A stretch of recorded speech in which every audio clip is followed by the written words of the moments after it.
Hello guys, good morning. SPR education channel में आपका स्वागत है और मैं शीशपाल सिंह।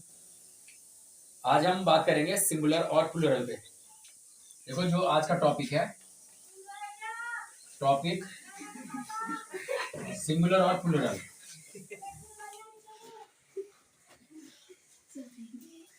सिंगुलर सिंगुलर मतलब होता है एक वचन। क्या होता है? एक वचन। सिंगुलर मतलब होता है एक वचन। एक वचन।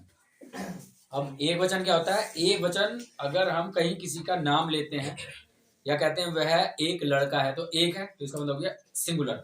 और सिंगुलर माने होता है एक वचन। और जब हम कहीं भी इस तरह की जो हेल्पिंग वर्ब है, कौन सी हेल्पिंग वर्ब इसके साथ यूज करेंगे? अब देखो, सिंगुलर और एक दूसरा होता है प्लूरल। PLURAL, plural. प्लूरल माने होता है बहुवचन। बहुवचन। ये सिंगुलर और प्लूरल है। ठीक है, ये डिवाइडेशन हो गया आपका। सिंगुलर में कौन कौन से आते हैं, प्लूरल में कौन कौन से आते हैं। सिंगुलर के साथ हम सिंगुलर हेल्पिंग वर्ब यूज करेंगे और प्लूरल के साथ हम प्लूरल हेल्पिंग वर्ब यूज करेंगे। अब पहले सिंगुलर सब्जेक्ट देखो कौन कौन से हैं। SUBJET subject. सब्जेक्ट क्या होता है? सब्जेक्ट को हिंदी में बोलते हैं हम कर्ता। अब सब्जेक्ट, सिंगुलर सब्जेक्ट कौन कौन से हैं? एक तो ही है, ही को हम बोलते हैं वह। फिर सी है, सी को हम वह बोलते हैं। फिर इट है, इट को वह बोलते हैं। और सिंगुलर में आ जाएगा आपका कोई नेम आ जाए, ये सिंगुलर सब्जेक्ट है। वह होता है अगर हम लड़के के लिए कहते हैं कि भाई वह एक लड़का है तो ही इज ए बॉय, ये का यूज कर लेंगे। दूसरा अगर हम कहेंगे वह एक लड़की है तो सी इज ए गर्ल। लड़की के लिए हम सी लगाएंगे, लड़के के लिए ही लगाएंगे। अब आता है इट। इट कैसे लगाएंगे? इट का यूज कहाँ करते हैं? इट हम जैसे कोई नेचुरल चीज हो या कोई जो ऐसी वस्तु हो जो मटेरियल नाउन है। जैसे मेरे पास एक मार्कर है, नहीं, यह एक मार्कर है तो it is a marker. It आ जाएगा, इट इज ए मार्कर। ये लड़की समझ गई? Okay, it is a marker. Good. अब आता है नेम। नेम होता है सिंगुलर। आपका सब में आप किसी का भी नाम हो सकता है, ठीक है, तो सिंगुलर में आएगा। अब सिंगुलर में हेल्पिंग वर्ब जो होती है, HELPING, helping verb, VERB। Helping verb कौन कौन सी होती हैं सिंगुलर? जैसे आपका आ गया, एक तो आ जाता है आपका डज। डज डज हम लगाते हैं नहीं वाले वाक्यों में, प्रेजेंट इंडेफिनिट में। ओके, इज और एम। एम का क्या रोल है? एम हम कहीं कहीं पर एम आता है आई के साथ, और आई हम कहीं यूज कर लेते हैं सिंगुलर में और कहीं यूज कर लेते हैं प्लूरल में, तो इसीलिए इसको हम कहीं भी रख सकते हैं। उसके बाद आ जाता है आपका डज हो गया was, WAS was. Was use करते हैं हम पास्ट के लिए, जब पास्ट में हम कोई वाक्य बनाएंगे। नेक्स्ट, ये हो गया। उसके बाद आता है आपका प्लूरल। ये सभी जो है ये सिंगुलर हेल्पिंग वर्ब है और ये सिंगुलर सब्जेक्ट है। इसके साथ हम इन्हीं को यूज करते हैं, इनके अलावा हम किसी को यूज नहीं करते हैं। उसके बाद आता है प्लूरल। प्लूरल माना होता है बहुवचन, एक से ज्यादा। अब जैसे सब्जेक्ट कौन कौन से हैं?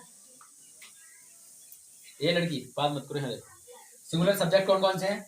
हाँ, प्लूरल। प्लूरल में सबसे पहला आएगा आपका आई। आई को हम कहीं कहीं यूज करते हैं सिंगुलर और कहीं यूज करते हैं प्लूरल। आई, आई माने होता है मैं। उसके बाद आता है यू। यू माने होता है तुम। IUV, वी माने होता है हम। दे, THEY, दे माने होता है वे। ठीक है, IUV दे, ये आते हैं प्लूरल में। प्लूरल मतलब बहुवचन। और इन सभी के साथ हम यूज करेंगे हेल्पिंग वर्ब, यूज करेंगे प्लूरल। कौन कौन सी हेल्पिंग वर्ब लगाएंगे इनके साथ? आई के साथ तो हम लगाते हैं एम, यू के साथ लगाते हैं हम आर या फिर वर। और यहाँ पे एक चीज और छूट गया है, हैज, HAS, हैज। यहाँ पे एक आ जाएगा आपका WERE, वर, हैव। और फिर आपका आ जाता है डू। डू प्रेजेंट में यूज करते हैं, एम को हम प्रेजेंट में यूज करते हैं, आर को प्रेजेंट में यूज करते हैं प्रेजेंट कंटिन्यूअस में, वर को पास्ट कंटिन्यूअस में यूज करते हैं, और हैज है आपको परफेक्ट में यूज करते हैं। ठीक है, ये आगे आपकी प्लूरल हेल्पिंग वर्ब। ये हमेशा ध्यान रखो, आप इनको इसके साथ यूज करेंगे, इसको इसके साथ यूज करेंगे। कभी भी आप इस तरह से नहीं बोलेंगे। जैसे सेंटेंस किसी ने बताया कि तुम स्कूल जा रहे हो, तो you are going to school ऐसे बोलेंगे, क्योंकि यू एरा और आर ये रहता है। You are going to school, आपको कभी ऐसा नहीं बोलना you is going to school, you is going to school ऐसा नहीं बोलना है, क्योंकि इस तरह से सेंटेंस गलत हो जाएगा। तो आपको हमेशा ये ध्यान रखना, ये प्लूरल होता है, प्लूरल सब्जेक्ट है। सब्जेक्ट क्या होता है? सब्जेक्ट वह होता है जो किसी भी कार्य को करता है, किसी भी कार्य को करने वाले को हम सब्जेक्ट बोलते हैं, सब्जेक्ट को हिंदी में बोलते हैं कर्ता। क्लियर हो गया? उसके बाद वर्ब क्या है? जो किसी भी सब्जेक्ट के द्वारा किया जाने वाला कार्य है उसे हम वर्ब बोलते हैं या क्रिया बोलते हैं। जैसे मेरे द्वारा क्या काम हो रहा है? क्या हो रहा है? पढ़ाने का। तो मेरे द्वारा पढ़ाने का जो काम हो रहा है ये है वर्ब है, पढ़ाने का, ठीक है। और एक हेल्पिंग वर्ब आती है, इस तरह से ये हेल्पिंग वर्ब है। वर्ब और हेल्पिंग वर्ब दोनों अलग अलग होती है। क्लियर हो गया? ये टॉपिक क्लियर है? ओके चलो ठीक है गाइस, एसपीआर एजुकेशन को देखते रहें और अपना ज्ञान बढ़ाते रहें।